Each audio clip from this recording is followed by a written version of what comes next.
अफगानिस्तान का इतिहास उठाकर देखें तो ये बात साफ है कि वो किसी के साथ ज्यादा दिनों तक नहीं टिकता।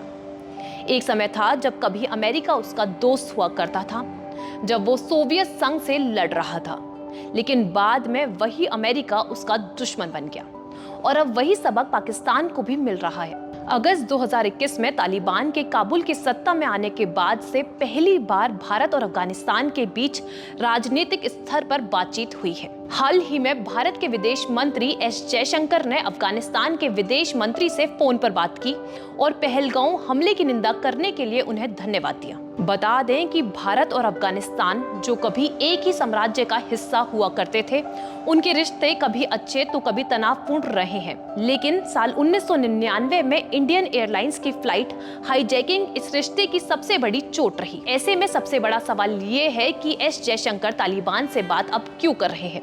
इस सवाल का सीधा जवाब है चाणक्य की मंडल थ्योरी। चाणक्य की मंडल थ्योरी के मुताबिक अगर दो राज्यों के बीच कोई तीसरा राज्य है तो वो एक दूसरे के दोस्त हो सकते हैं, क्योंकि उनके दुश्मन एक जैसे होते हैं। आसान भाषा में कहें तो दुश्मन का दुश्मन दोस्त होता है। आपको बता दें कि अफगानिस्तान शुरू से ही भारत के लिए परेशानी का सबब रहा है। खासकर महाभारत काल से इस भारतीय महाकाव्य में कौरव और पांडव के बीच युद्ध हुआ तो इसकी बड़ी वजह जुए का उस्ताद गांधार का राजकुमार शकुनी था। गांधार जो कभी भारत का हिस्सा माना जाता था, आज कंधार नाम से जाना जाता है। इसके अलावा आपको बता दें कि भारत और अफगानिस्तान का हमेशा से ही एक साझा इतिहास रहा है। इंडो आर्यन माइग्रेशन थ्योरी के मुताबिक गांधार एक ट्रांजिट पॉइंट यानी रास्ता था जो इन दोनों देशों के साझा इतिहास की ओर इशारा करते हैं। मौर्य काल से लेकर कई सदियों तक आज के अफगानिस्तान का एक बड़ा हिस्सा भारत के साम्राज्य में शामिल रहा। चलिए बताते हैं कि भारत और अफगानिस्तान के रिश्तों में दरार कैसे आई। 18वीं सदी में दुरानी साम्राज्य के जमाने में हुआ। इसके बाद ब्रिटिशरों ने अफगानिस्तान को ग्रेट गेम में रूस के खिलाफ एक बफर स्टेट बना दिया, जहां दोनों बड़ी ताकतों के बीच जोर आजमाइश चलती रही।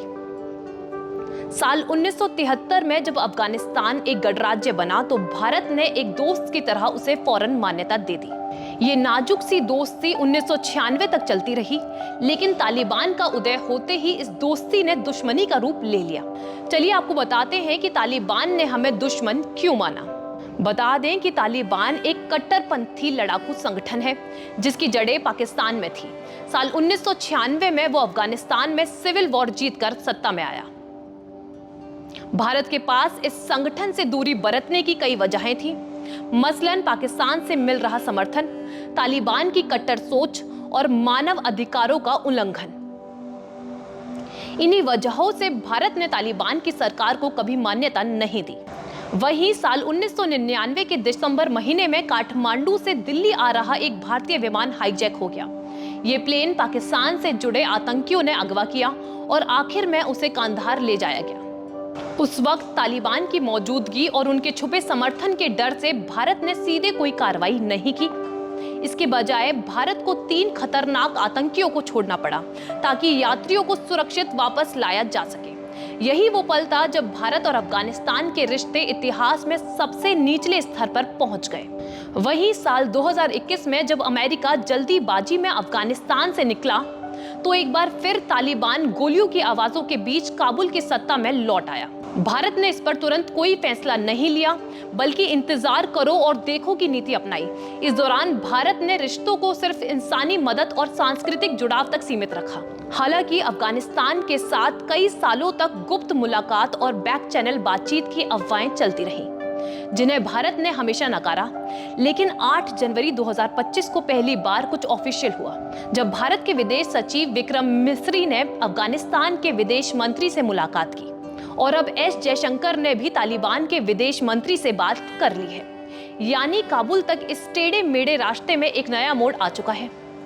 इस जानकारी को लेकर हम आपको आगे अपडेट करते रहेंगे। इसी के साथ आप बने रहिए इंडिया.com के साथ।